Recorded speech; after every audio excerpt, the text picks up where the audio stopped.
Hello everyone, तर कशा आहात तुम्ही सगळे? तर स्वागत आहे तुमच्या सर्वांचं पुन्हा एकदा आपल्या न्यू ब्लॉगमध्ये.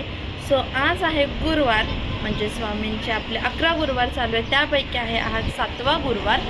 सो आता मस्त आवरले मी, आंघोळ वगैरे झाली, रेडी झालेले आहे. आणि येस, माझा फेस बघू शकता तुम्ही. थोडं मला बरं वाटत नाही, ॲक्च्युली लो फील होते. मे बी समर सीझनमुळे होत असेल. मध्ये मला खूप त्रास पण झाला. आय थिंक 2-3 दिवसापूर्वी आम्ही दवाखान्यात वगैरे सुद्धा जाऊन आले. सो थोडासा BP लो झालेला आहे माझा, काहीतरी 80 वगैरे असं झालेला आहे. सो त्याच्यामुळे मला एकदमच लो फील होते. त्याच्यामुळे आता मी डायरेक्ट पूजा नाही मांडणार आहे. मी आता पहिलं थोडंसं काहीतरी ज्यूस वगैरे इंटेक करणार आहे, कारण की पहिलं मी तुम्हाला जसं की माहिती आहे, डायरेक्ट आंघोळ करून मी चालू करायची पूजा, आणि मग सगळं झाल्यानंतरच मी फळ वगैरे खायची काहीतरी.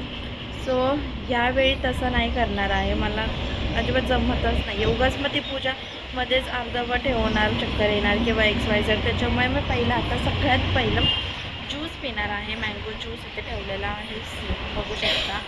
सो इथे आता मँगो ज्यूस ठेवलेला, तर मी ज्यूस पिते पहिले आणि मग स्टार्ट करते सगळी मांडणी वगैरे, पूजा करून घेते. सो चलो गाईस, स्टेट. यांनी केळीसुद्धा आणलेली आहेत. सो इथे ज्यूस पिऊन घेऊया आपण पहिला, आणि मग पूजा मांडलेली वगैरे झालं, आणि दिवाबत्तीसुद्धा झाली. आता इथे वाचून वगैरे मी सगळं घेणार आहे, जप वगैरे सगळं करून, आणि मग आता आपण लागूया नैवेद्य करायला.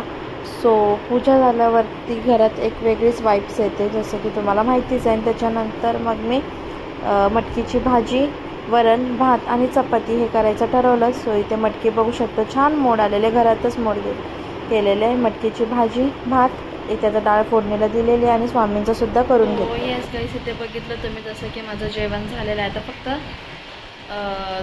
शिजायचं बाकी आहे, शिट्ट्या वगैरे होतात. आणि गरम इथे बघू शकता फेस, बापरे एवढं गरम, आणि उन्हाळा एवढा वाढलेला आहे ना. जेव्हा इथे फॅन आहे, तुम्ही बघू शकता, इथे फॅन एक्झॉस्टसुद्धा चालू केलेलं आहे, तरीसुद्धा प्रचंड गरम होतं आहे.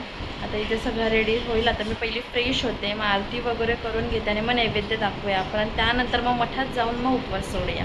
सो चलो गाईस, मग अशी पूजा वगैरे केली. त्यानंतर थोडंसं आय थिंक 1 तास मी थोडासा आराम केला, म्हणजे झोपली वगैरे नाही, अशी जस्ट पडले थोडं. आणि त्याच्यानंतर मग चिप्स खाल्ले, एक बनाना खाल्ला, आणि आता जेवण उरकून घेतलं सगळं. आता आरती वगैरे करून घेऊया, पूजा वगैरे. सो बापरे, ते बघू शकता माझा फेस एवढं गरम झालं आहे ना, मला काय विचारूच नका. हवा येते बट खूप गरम होते. इथे मी फॅनसुद्धा चालू ठेवला आहे, बट काही कामाचं नाही, खूप गरमच वाफा मारतात. सो चलो आता फ्रेश होतो. इथे स्वामींना सुद्धा नैवेद्य दाखवून झालं, सगळं झालं, स्वामींची आरती वगैरे. आता चाललेलो आहे आपण मठामध्ये. आता आम्ही निघालो आहे मठामध्ये जाण्यासाठी. तर आता आलो आहे बिल्डिंग खाली. सो आता जाऊ, तर हे गाडी काढता येतच, मग मस्तपैकी जाऊन दर्शन वगैरे करूया, आणि येऊन मग उपवास सोडूया. सो आज वेळ घातलेला आहे असं गाऊन, इथे बघू शकता. सो स्टे ट्यून गाईस, चला आता जाऊया. आलो, इथे बघू शकता लाईन आहे.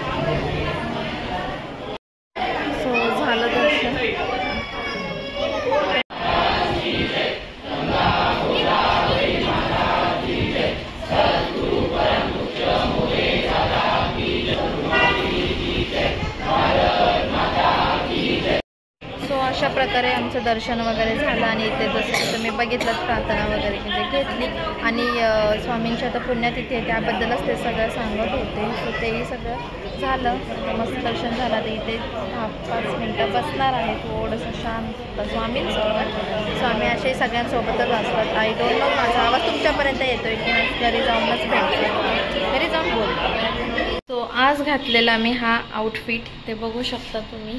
सो रोज मी हे बघू शकता यांची ओव्हर ॲक्टिंग. सो असेच ह्याच्यावरती मी रोज जाते, तर माझे आउटफिट दाखवेनच. उद्या आपण जाणार आहोत, ते उद्याच्या ब्लॉगमध्येच. सो येस गाईस, आता घरी आले, जेवण केलं, आणि आता व्लॉग एंड करायचा टाईम आलेला आहे. सो व्हिडिओ आवडला असेल तर लाईक शेअर सबस्क्राईब करायला अजिबात विसरू नका. So stay tune guys and thanks for watching.